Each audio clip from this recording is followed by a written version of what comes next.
नमस्कार शेतकरी मित्रांनो 75,000 कोटींच्या पुरवणी मागण्या आपत्तीग्रस्त शेतकऱ्यांसाठी 15,648 कोटी रुपये मंजूर। तुमच्या सर्वांचं स्वागत करतो मित्रांनो आपल्या शेतकरी मित्र या यूट्यूब चॅनलवर।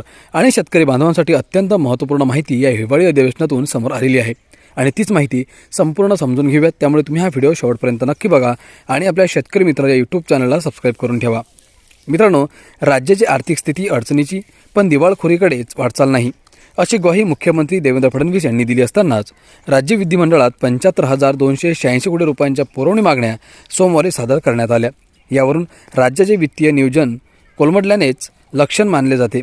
आपत्तीग्रस्त शेतकऱ्यांसाठी 15,648 कोटी तर महायुती सरकारच्या महत्त्वाकांक्षी मुख्यमंत्री लाडकी बहीण योजनेसाठी 6,100 कोटी रुपयांची तरतूद या मागण्यांद्वारे मध्ये करण्यात आली। मित्रांनो, गेल्या वर्षी विधानसभा निवडणुकीआधी म्हणजे जून 2024 मध्ये 94,889 कोटी रुपयांच्या पुरवणी मागण्या सादर केल्या होत्या। मुख्यमंत्री लाडकी बहीण योजना, शेतकऱ्यांना मोफत वीज यांसह अनेक योजनांची घोषणा केल्याने खर्च वाढला होता। आताही या लोकप्रिय योजनांवरील खर्च आणि स्थानिक स्वराज्य संस्थांच्या निवडणुकांमुळे विविध कामे, योजना व प्रकल्पांवरील खर्चात वाढ झाली आहे।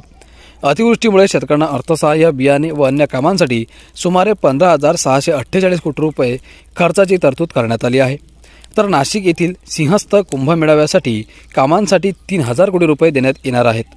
राज्याची 2025 आणि 26साठी महसुली तूट 45,891 कोटी रुपये तर राजकोषीय तूट 1,36,235 कोटी रुपये आहे। पुरवणी मागण्यांमध्ये खर्चात वाढ झाल्याने ही तूट वाढण्याची भीती आहे। तरतुदींचे कारण काय?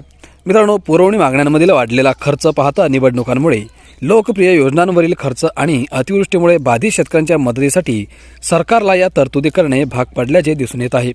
यंदा पावसाळी अधिवेशनातही जून 2025 मध्ये 57,550 कोटी रुपयांच्या पुरवणी मागण्या मंजूर करण्यात आल्या होत्या। मात्र अतिवृष्टी बाधित शेतकऱ्यांसाठी राज्य सरकारने 31,500 कोटी रुपयांचे अर्थसहाय्य जाहीर केल्याने खर्चात वाढ झाली आहे। मुख्यमंत्री लाडकी बहीण योजनेसाठी 6,103 कोटी रुपयांची तरतूद केली असून शेतकरी मोफत वीज यंत्रमागधारकांना सवलतीने वीज, कृषीपंप व ऊर्जा विभागाच्या विविध योजनांसाठी 9,250 कोटी रुपयांची तरतूद करण्यात आली आहे।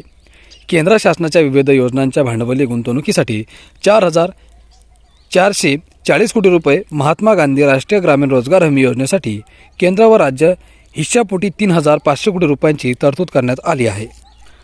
मित्रांनो, राज्यावरील कर्ज किती असणार आहे तर 9,32,000 कोटी रुपये। पुरवणी मागण्या पावसाळी अधिवेशनमध्ये 57,500 कोटी रुपये आणि 2025 आणि 26ची महसुली तूट किती असणार आहे तर मित्रांनो 45,891 कोटी रुपये। राजकोषीय तूट 1,36,235 कोटी रुपये। मदतीचा आर्थिक भार 31,500 कोटी रुपये। मित्रांनो, अतिवृष्टीमुळे बाधित शेतकरी व इतरांसाठी अर्थसहाय्य म्हणजे त्यापैकी 90 लाखांहून अधिक शेतकऱ्यांना आर्थिक मदत मिळाली।